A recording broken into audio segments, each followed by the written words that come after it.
Right now, you locked in with Swichii, and you're tuned in to listen to the Money Talk. Stay tuned.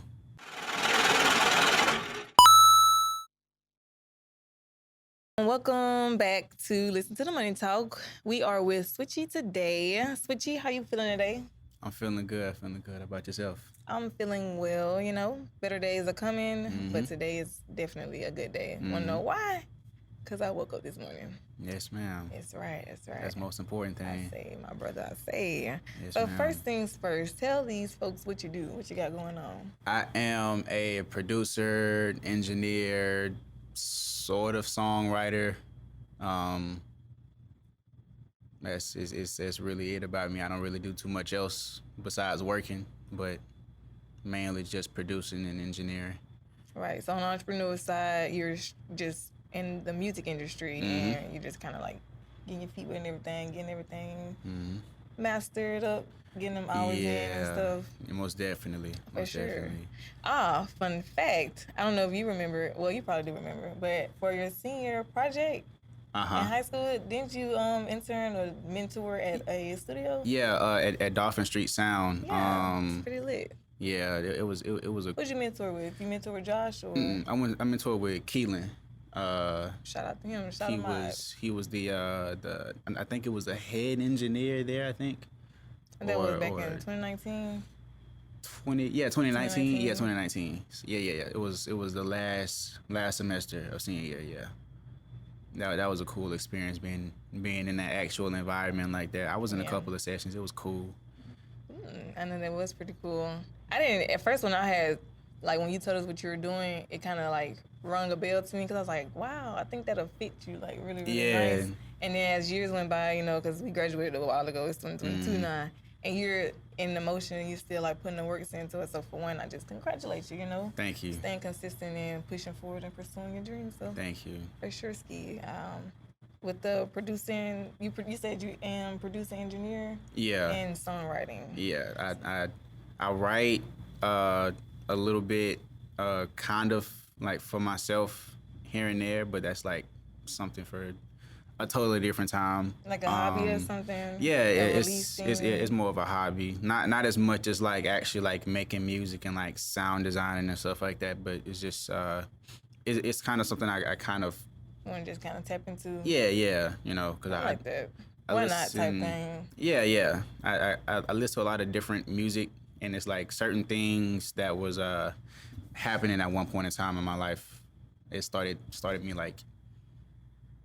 writing the stuff, because at first it started off with me either writing a journal first. Then I realized my handwriting is trash, and I don't like when my hand get locked up at some points. So then I started doing voice recordings. Okay. So really, you took steps into this. It wasn't just this at first. Because the voice recording thing, it was easier. Because back in high school, whenever I was at work, and I caught an idea for a beat or something or a melody or something, I would record it into my voice memos. Yeah, voice memos, and then I'll come back to the house and implement that into a song or whatever. Execute on that. Yeah. I like that. I like that a lot. The little things to keep us on point, keep us sharp on top. Keep it up. So with the songwriting, that's just something that you kind of do a little hobby, nothing that you actually want to pursue. Yeah. But the engineering and the producing, that is something that you're pursuing, correct? Yeah, that's definitely something I don't think I ever put that down, because I put down a lot of stuff. Because I don't know if you remember, but back in middle school, I danced a lot. Yes, I remember that. You just triggered us off in the Yeah, I danced a lot in middle school. I played guitar.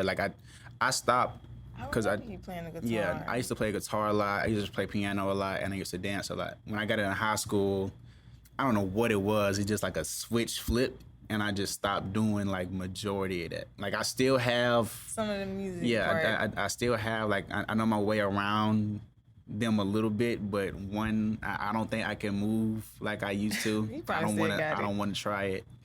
Don't let it go. I still got it. Yeah. I still got it. Can't nobody tell me I ain't got it no more. If you tap into it, and I promise you pick the guitar back up, give it a week, you'll be back in shape. I pick it up every now and again. I always have my guitar. I have an electric guitar. It's in the corner of my setup and everything.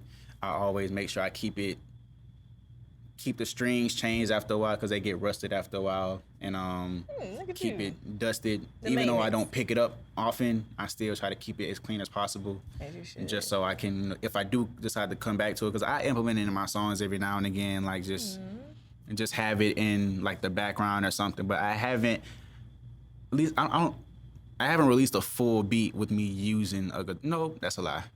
That's a lie. I have, but I don't know my way around it. Like those beats take longer time to make just because my fingers can't go the way they used to. I haven't trained them that much to be able to do certain chords or notes and stuff like that. So I have to like record them in different ways, or it take me a longer time to get it recorded because I'm doing it. But I try to get it done as much as possible. It makes sense though. You just gotta condition your hands back into the rhythm and everything. Same thing with piano too. Like piano, that's Jesus Christ. Piano, I don't know what it is. Like it's hard for me. It's easier. Piano is a lot more difficult. I would say, well, it depends on a scenario, because sometimes whenever you're like playing a melody or something, like say you're trying to have like a counter melody or something, you can play within a scale or something, and then you can kind of get away with that a little bit. That makes sense. But I see where you're going with that. It just depends on whatever direction that your beats are going. Because I make. What beats you feel like? What type beat you think is easier to kind of catch the drift?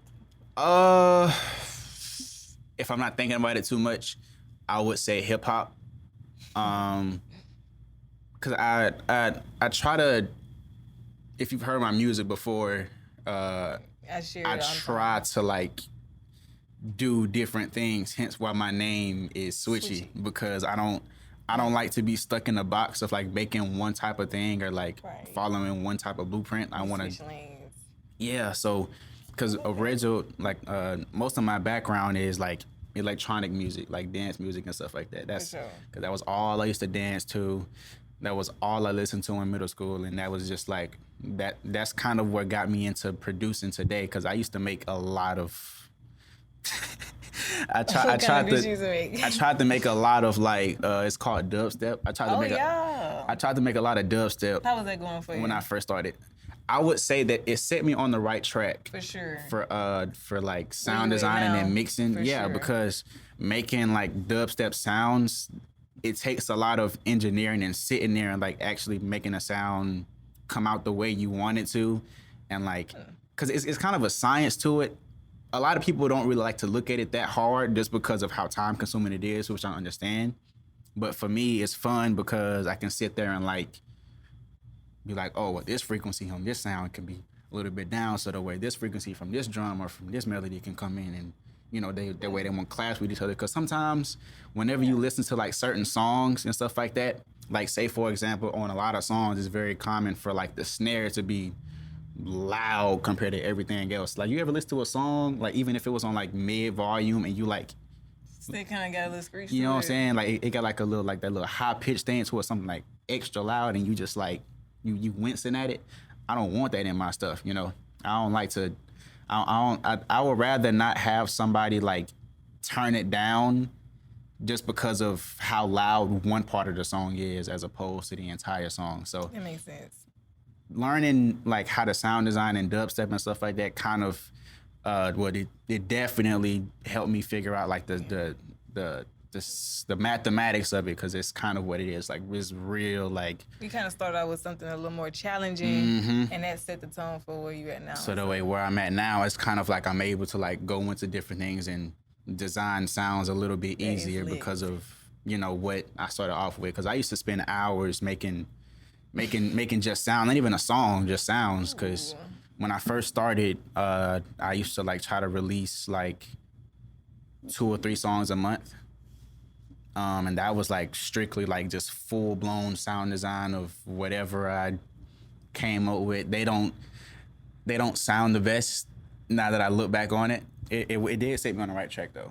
It did, most definitely. I can see that, because I'm remembering the era, especially around the time like we was in middle school and stuff like that, dubstep, and electronic. That was definitely something that a lot of artists was tapping into. Yeah. All I could think about is Sam Smith and Disclosure, and I could think about the Justin Bieber did a couple of dubstep and electronic beats. Some of his songs and stuff like that. Like it was a hot time to be, hot time to be on that wave for sure. And that was like hearing those artists like kind of like got me into where I'm at now as far as like music wise and what type of stuff I make, because I used to be like straight dubstep head. That's all I knew. That's all it was. Everything else sucked.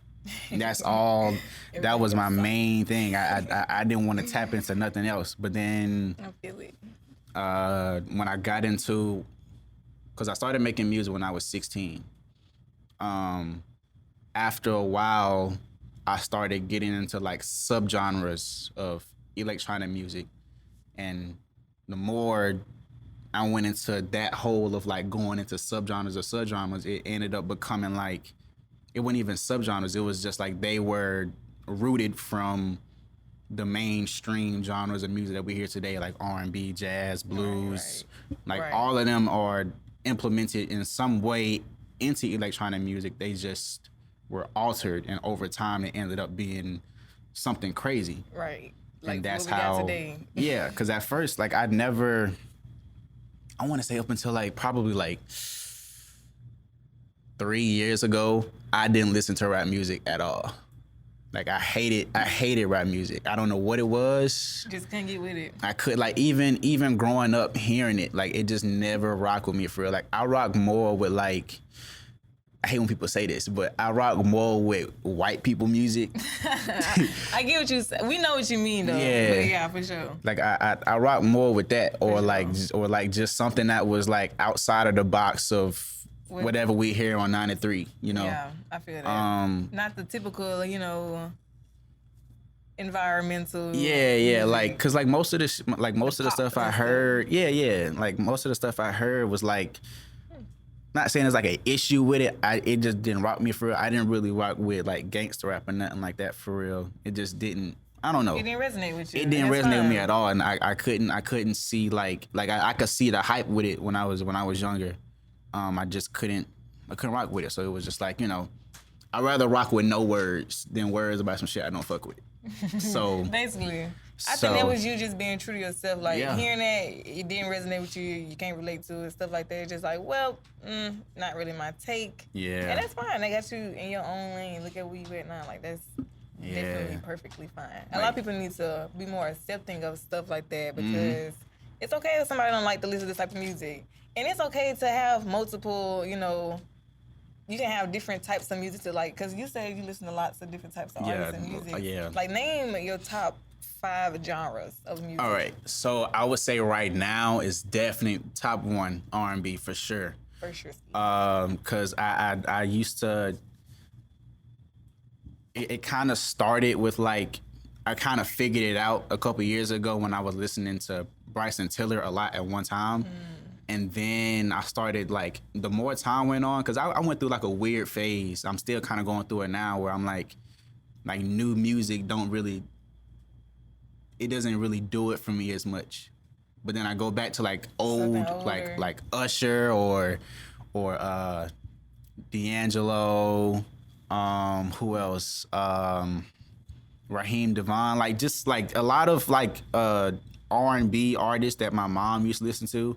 What you hear on them Saturday mornings. Yeah, or like hearing like all blues channels, like those. Yeah. Whenever I hear those get me going. Yeah, I can imagine that for sure. And that's been the case for I don't know how long. And yeah, R&B for sure. Then we got rap, because I like I said, I opened up to rap a little bit more a couple years ago. What else? Third one. Would you still place electric and so electronic music is there. It's just not as much as it used to be. Like top 5. Yeah, I mean, I still.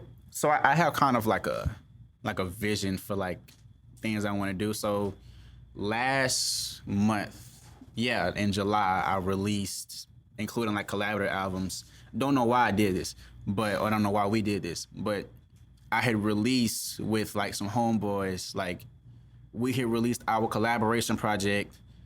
Then I released like 2 EPs, then an album, which ended up as, it was like what, 30, 40 songs, all produced by me, right? All in 1 month. Just working, going crazy. Just threw it out all in 1 month. I like that. So the album that I released, Grandma State, that one, or Grandma State 2, cause, all right, so it's kind of a story behind it, right? Cause I'm gonna try to go through it as fast as possible. So originally, that was supposed to be released in like 2021, so last year. Cause I had released Grandma State Part 1 in 2020.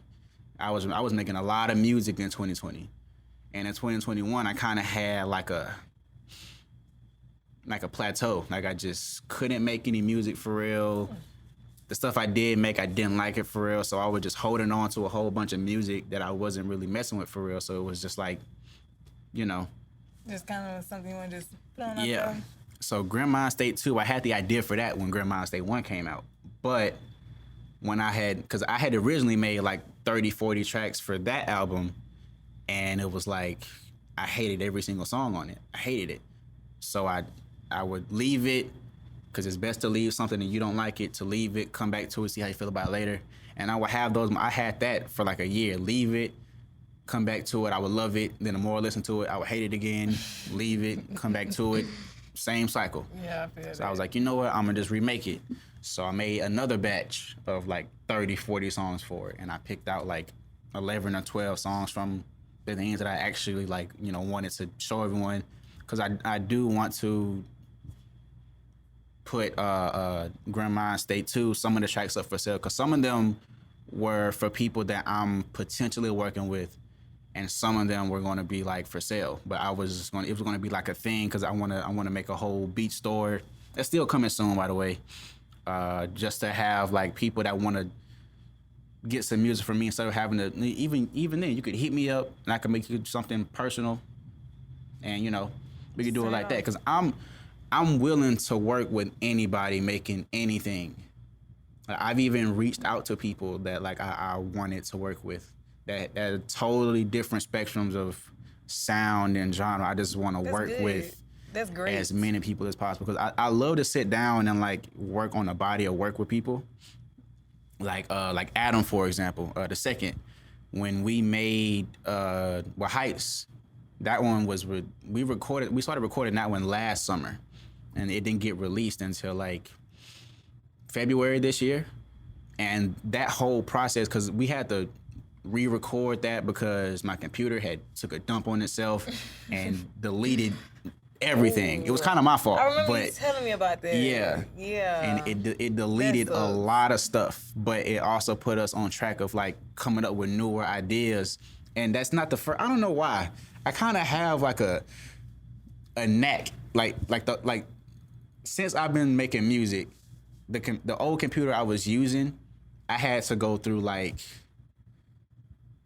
three factory resets. So I lost all my music stuff like 3 times. Okay, so you really was like, okay, this has happened before. Yeah, I can bounce back from this. Yeah, but one thing I hate about it is like, because you have a lot of good ideas on the old batch that you have, but then at the same time, whenever you start trying to rebuild from the new stuff, it's like I feel like I get a new sound every single time I start that new batch or something like that.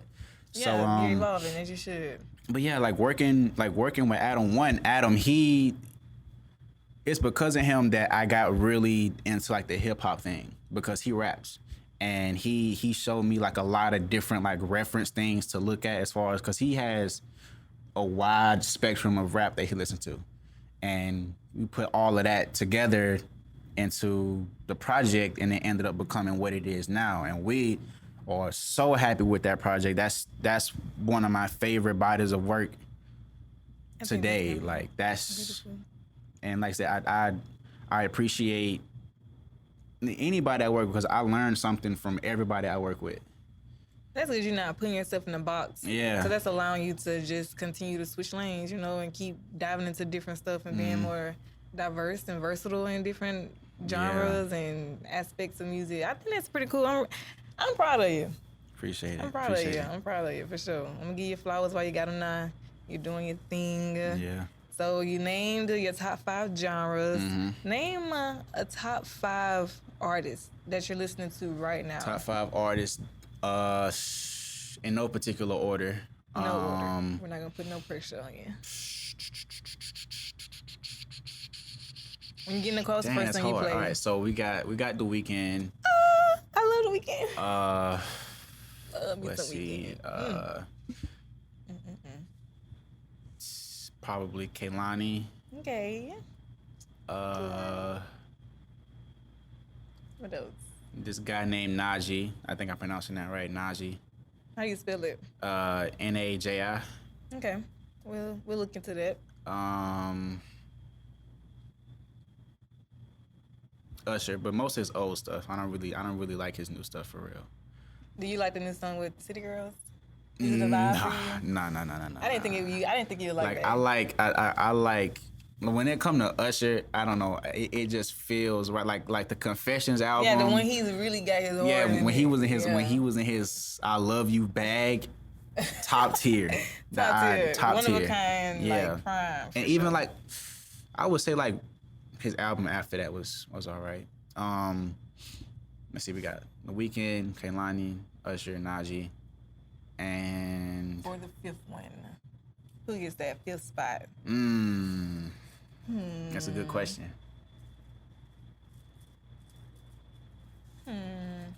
What about somebody that you recently just got onto that you really like? Can they take that 5th spot? Oh, it's so many people. I listen to a lot of music at one time. I feel it, cause I can't pick. It's hard for me to do a top 5. I feel it. Trust me. But I'm gonna see if I can pull it out of you.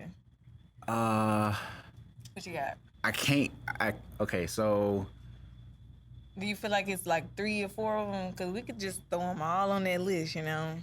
Just put them if all we're out going there. like by producer, or like, I'm gonna just throw somebody with EDM, Virtual Riot. That's EDM stuff. Some of y'all might not know who that is, but that's like one of the inspirations of mine. Virtual Riot, been in the game for a while. So yeah, we got Kehlani, Weeknd, Usher, Naji, Virtual Riot, top 5. Okay, yeah. Do you have any favorite producers that you maybe have some inspiration on, or like that just you like their work ethic, or you like their catalog? Like, what about any producers? Besides Virtual Riot, we have Timbaland, obviously. Okay, yeah. That's one. Who else? Cause some of the artists I listen to make their own stuff. What's his name? Blast, that dude from I think it's from Atlanta. Blast, BLXST. I like his stuff. He makes good beats. I have to look into that. Might just be putting me on something new. I gotta look into it. What else? Do you like Pierre Bourne? No. Oh my God. I can feel it though. I can feel it. I'm trying to think. Monty Booker, even though like Monty Booker, because he's an inspiration.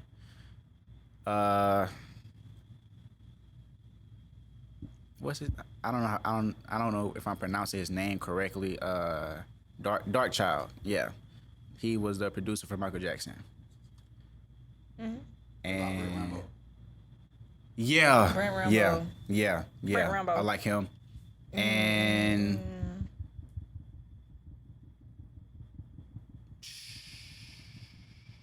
I think that's it, right? That's 5, right? I think so. Yeah. Because you said Timbaland, then Blast.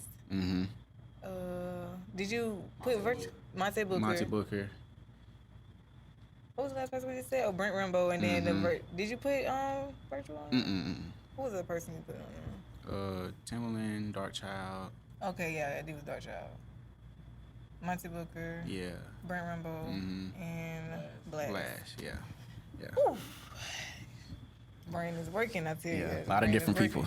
A lot of different people. That's good. We got a good insight on who Swichii is. Mm-hmm. We appreciate everybody that was tapping in with us today. You can look at all of our episodes on www.listentothemoneytalk.org or just follow us on Instagram. We are on Facebook, Listen to the Money Talk, and we are on all platforms.